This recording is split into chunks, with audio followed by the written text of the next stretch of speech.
But now, would you pray with me, and then we'll head into our time together.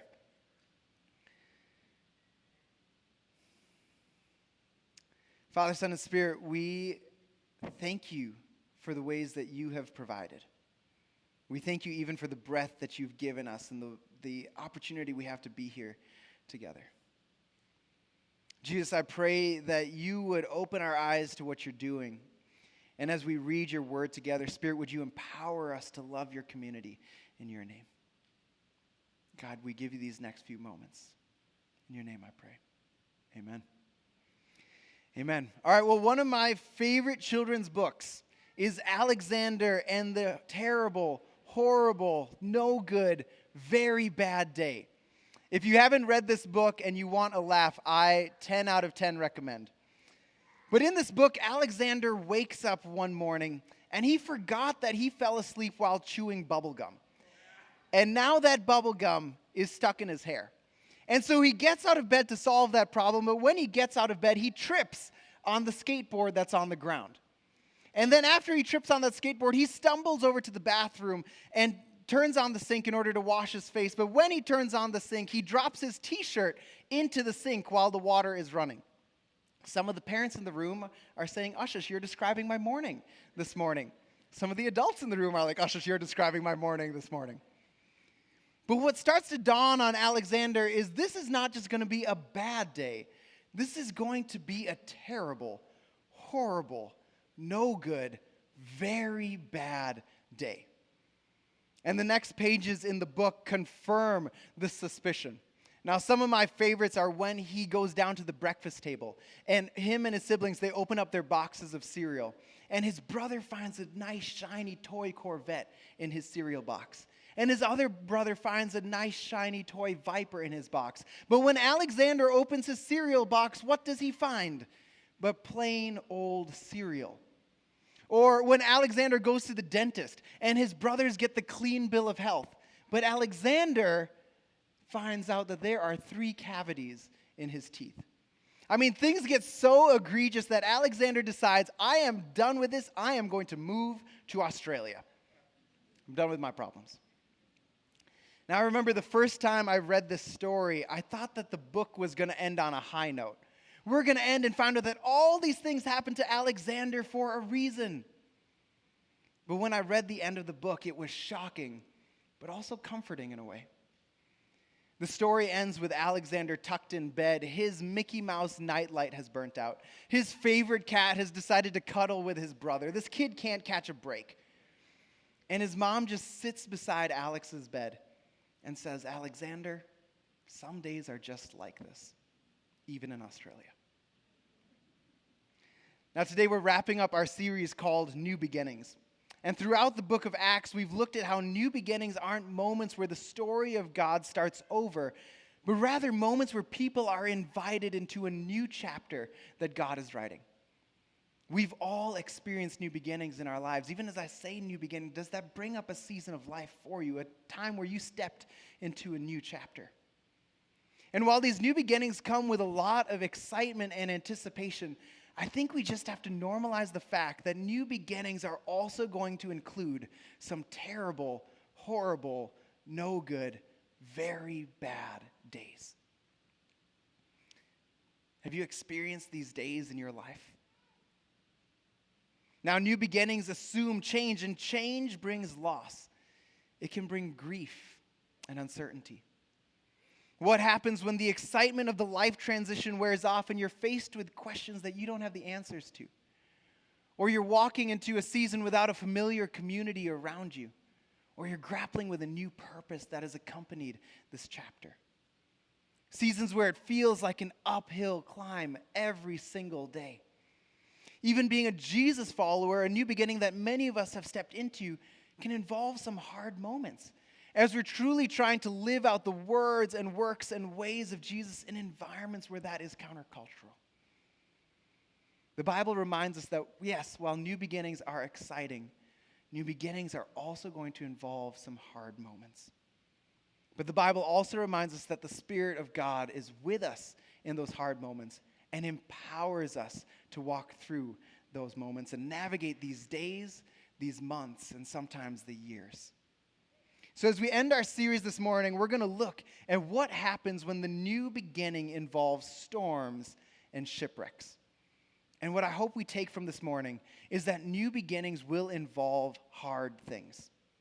But God is with us and invites us to fix our eyes on Jesus. The new beginnings will involve hard things, but God is with us and invites us to fix our eyes on Jesus. So this morning, we're going to be working out of Acts chapter 27. So if you have a Bible or an app, you can turn there. The verses will be on the screen as well. Now, in Acts 27, the author Luke shows the Apostle Paul as a prisoner on a boat heading for Rome. But in order to understand how Paul ended up as a prisoner on a boat heading for Rome, we have to go back to the middle of Acts. In Acts chapter 9, we find this account of Paul's dramatic encounter with Jesus. It's an encounter that literally knocks Paul to his feet. And he's so transformed, so impacted by this experience with Jesus that he does a complete 180 with his life. Originally, Paul was focused on persecuting the church, but now he's focused on following Jesus.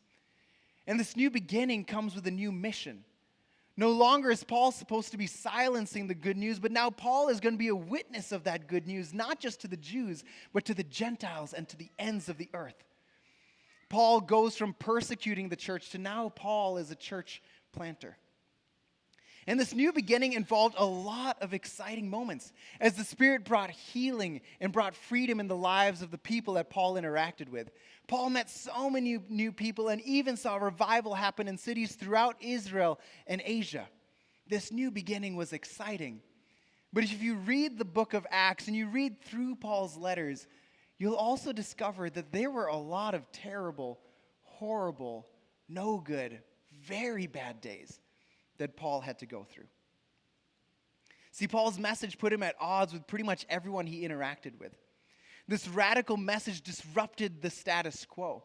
And Paul was arguing that this good news that would so transform the world, this news was not just for the Jews, but for the Gentiles as well, two ethnic groups that did not get along.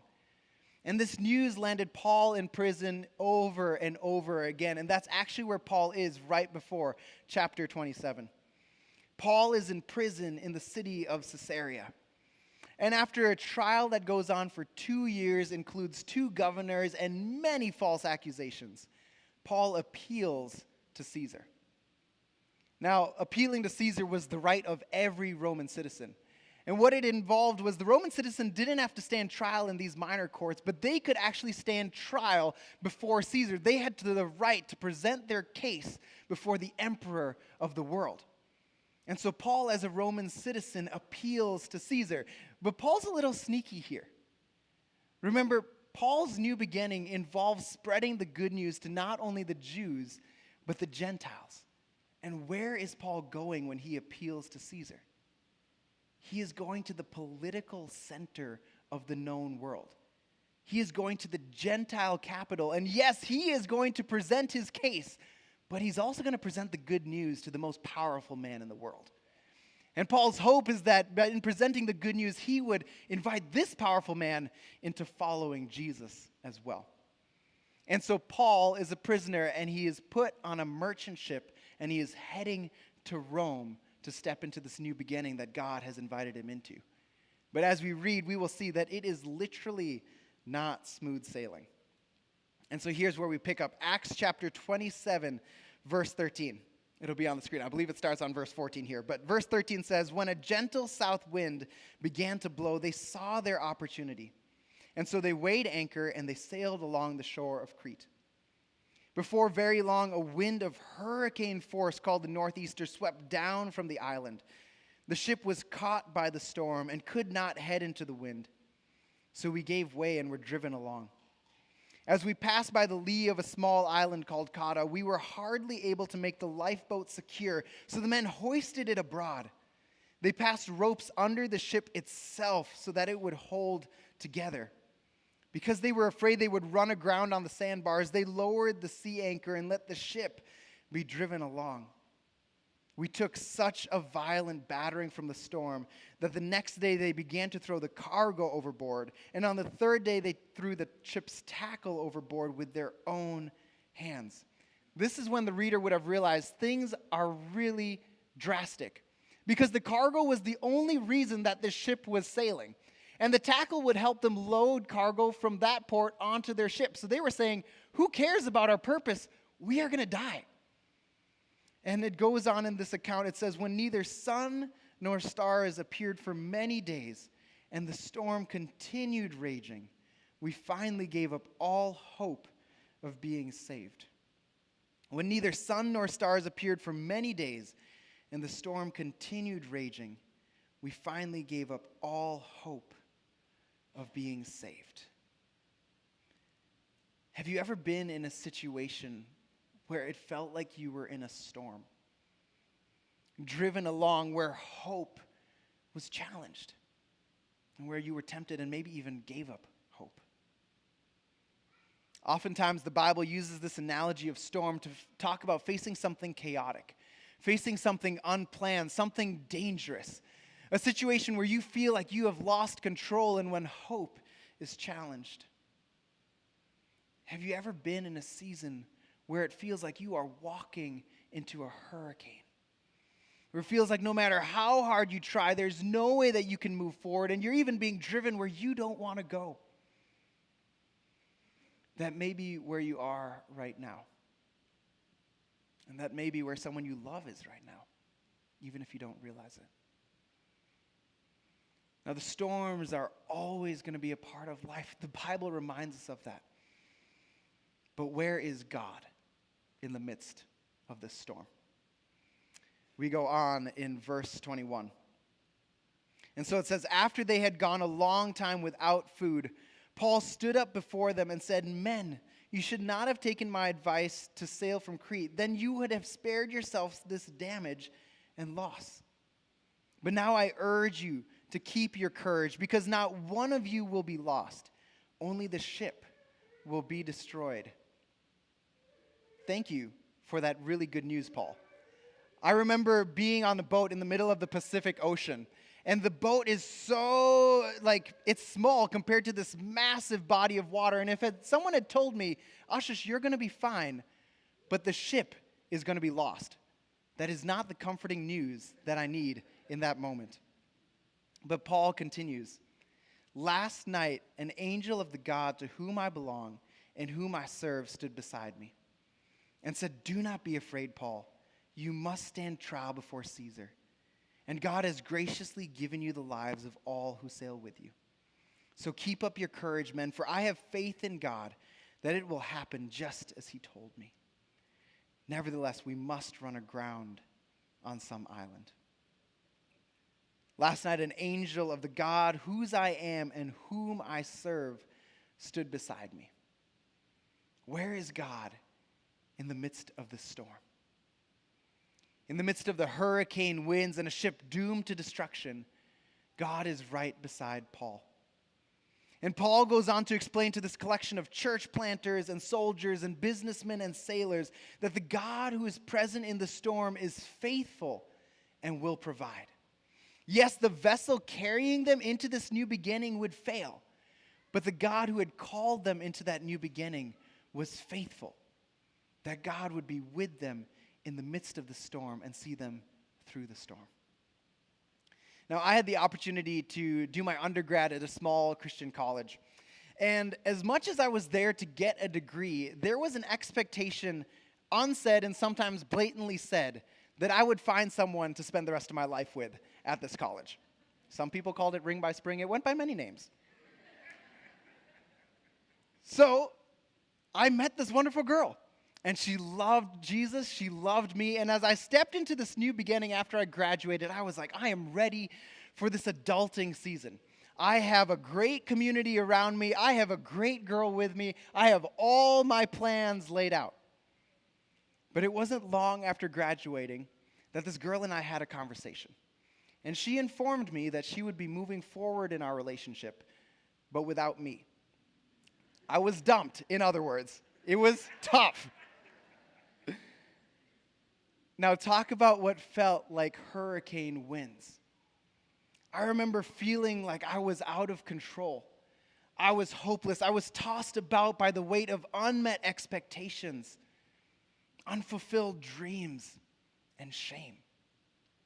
Maybe you've experienced this in an own relationship break, whether it was romantic or you saw a friendship dissolve. There's so much that goes in, so much pain that's there. But where was God? I remember one day I was journaling, and it was probably something sappy. I remember I've looked back at these journals, and they would always start out with, God, I thank you for today. And they would quickly dive into what seemed like Taylor Swift lyrics of like, I'm terrible right now. I remember during one of those journaling sessions, I closed my eyes, and I got this picture from God. And normally that is not how God talks with me. God speaks to me through music. God speaks to me through scripture or through other people. So when this picture popped into my mind, it was an invitation for me to lean in a way that normally I wouldn't have been used to. And I got this picture, and I closed my eyes, and I zoomed out. And I could see myself on my bed, huddled up, and just crying. And I felt this invitation to look up. And when I looked up, I saw two eyes. And instantly I knew those are God's eyes. And in those eyes, they weren't blank, but in those eyes were tears. And I was remembering, oh my goodness, I don't just have a God who is with me when I rejoice, but a God who sees me in the heartache. A God who feels the pain that I feel and is weeping alongside me. But then as soon as I saw those eyes, I saw a hand reach down and take hold of my hand. And nothing was said. I wasn't drastically taken out of the storm. But I felt peace because God was present. Now, looking back in hindsight, I've faced much harder things than that. And I know that I will face much harder things than that. But I will always hold on to that picture of a God who sees me and a God who is with me in the midst of the storm. Going through storms in our own lives can feel like you are watching plan A, plan B, plan LMNOP all fall apart. The vessel that was supposed to get you through the new beginning is not working out. But this passage is a reminder that just because the plan falls apart doesn't mean that God has fallen apart. And just because it feels like I've had to let go doesn't mean that God has let go of me. I love what author Danielle Strickland says. God is in the people-saving business, not the ship-saving business. God cares about you. God is with you in the storm. And we serve a God who provides in that storm. So as we read on, the ship does end up getting destroyed. But just before it does, notice what Paul does in verse 35. Now the men have been in such constant suspense that they have not eaten for 14 days. And Paul realizes this, so it says in verse 34, now I urge you to take some food. You need it to survive. Paul again reminds the men, not one of you will lose a single hair from his head. But then notice what Paul does. It says, after this, he took some bread and he gave thanks to God in front of them all. Then he broke it and began to eat. They were all encouraged and ate some food themselves. He took the bread and broke it. Does that sound familiar, like someone else in the Bible? Paul is imitating his leader, Jesus. Now, when Jesus takes bread and breaks it and gives thanks to God, that's a cue to the reader that God is about to provide in a miraculous way. Think about when Jesus takes the couple loaves and few fish and gives thanks to God and breaks it. God then provides by feeding thousands and thousands of people. Or think about when Jesus is with his disciples and he takes the bread and breaks it and said, this is my body given for you. That's right before Jesus would provide in a way that the disciples couldn't have even fathomed. Jesus would provide by giving his own life. So even here, as Paul takes the bread and breaks it, it's a cue to the reader, God is about to provide in a miraculous way. And sure enough, after this meal, the ship falls apart. And while they all get soaked, they are all safe. They all make it to the shore. Now, months later, Paul would end up on a new ship, and he would land in Rome finally. And the book of Acts actually ends with Paul still in prison. But even though Paul is in prison and maybe experiencing a terrible, horrible, no good, very bad day, he still joins the Spirit by proclaiming the good news of the kingdom, knowing that God is with him even there. And so as we look at Acts 27, what does this mean for us today? I don't like going through hard things. In fact, my driving question often is, what about my fun? That's a question I ask all the time. But in this world, we can expect storms and shipwrecks. This can come in the form of circumstances. It can come in the form of people. And sometimes it can be a literal storm. And so how do we navigate these storms and shipwrecks? Well, remember our big idea. New beginnings involve hard things. But God is with us and invites us to fix our eyes on Jesus. Now, at Mill City, we often talk about this concept of invitation challenge. You can see this graph on the screen. This is taken from one of our friends, Mike Breen, who wrote a book about discipleship. Now, basically, there are two axes that you can see on the screen. There is high invitation and low challenge. This refers to how supported you feel. And then there's low challenge to high challenge. How equipped? Are you being pushed? Are you being grown? And pretty much every area of our lives can fit into these quadrants. And so, for example, low challenge and low invitation. That means low support, and you're not actually being grown. You're not being challenged into something. That can be an environment that is boring. Maybe some of you have been in an environment that is low challenge and low invitation. I know for me, in high school, I worked at a Chuck E. Cheese competitor, and that was great, but I would say that was low challenge and low invitation. And then you have the other side. You have high invitation and low challenge. And this means you're really supported, but there's really nothing that's pushing you out of your comfort zone. And these areas are really great in the moment.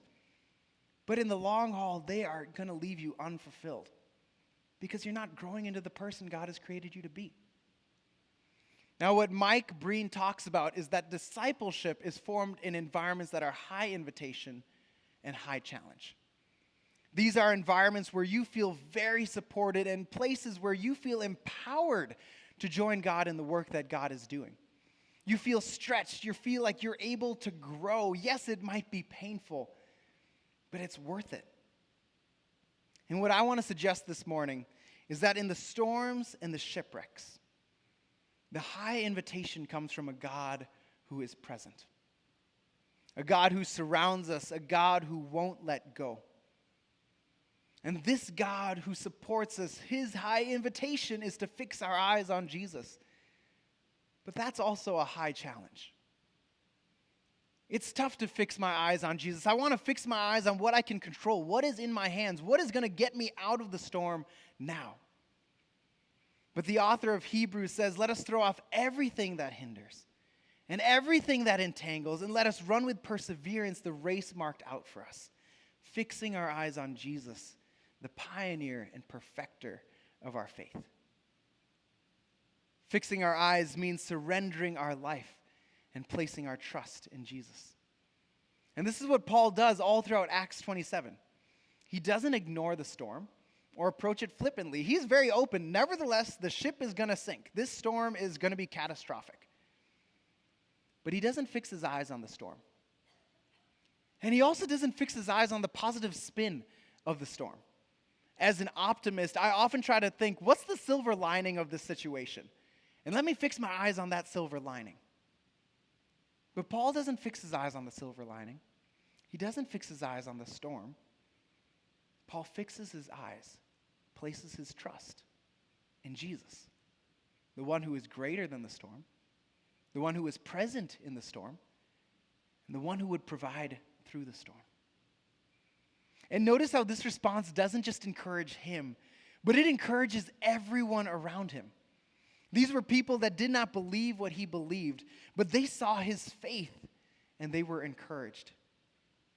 Fixing our eyes on Jesus isn't just so that we can get through the storm, but it's so that the world can see who Jesus truly is.